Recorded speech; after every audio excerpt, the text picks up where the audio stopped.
పారంపర్యాచారాలు మీకు ముఖ్యమైపోయినాయి, వాక్యమేమో మీకు వ్యర్థమైపోతుంది. అందుకే మీరు నన్ను వ్యర్థంగా ఆరాధిస్తున్నారు. వాక్యం ప్రకారం మీరు జీవించకుండా నన్నెందుకు మీరు వ్యర్థంగా ఆరాధిస్తున్నారు అంటున్నాడు దేవుడు. వాక్యాలు ఈ రోజుల్లో పెళ్ళిళ్ళు మనం చూస్తే వాక్యానికి అక్కడ విలువేముండదు, అన్ని లోకాచారాలు.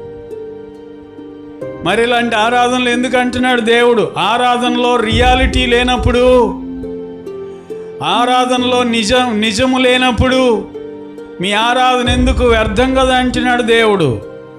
వినేదేమో వాక్యం, చేసేదేమో ఆరాధన, బయటేమో లోకం, లోకానుసారంగా లోకాన్ని అనుసరించి నడుచుకోవడం. మీ ఆరాధన వేస్ట్ అంటున్నాడు దేవుడు. అమ్మా, గుళ్ళోకి వచ్చేమో దేవుణ్ణి ఆరాధించి బయటేమో లోక పద్ధతులు పాటిస్తే మీ ఆరాధన వేస్ట్ అంటున్నాడు దేవుడు. వేస్ట్ అంటే అనవసరం, పనికిరాదు. అలాగే నువ్వు చేసే ఆరాధన కూడా అసలు పనికిరాదంట దేవునికి.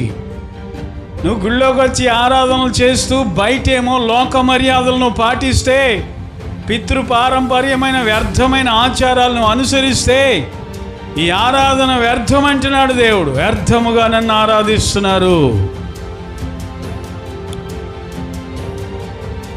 మనం నిజముగా దేవుణ్ణి ఆరాధించాలి. దేవునికి స్తోత్రం కలుగును గాక. దేవుని బిడ్డలారా, నువ్వు చేసేదేమో ఉపవాస ప్రార్థనలు, ఆచరించే అన్నీనేమో అన్యుల ఆచారాలు, లోకాచారాలు,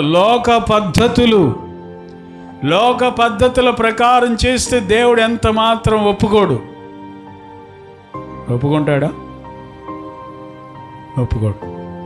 దేవునికి మహిమ కలుగును గాక. హల్లెలూయా. మన ఆరాధన దేవునికి అంగీకారమైందిగా ఉండును గాక. మన ప్రార్థనలు, మన వర్తమానాలు దేవుడు మెచ్చేవిగా ఉండును గాక.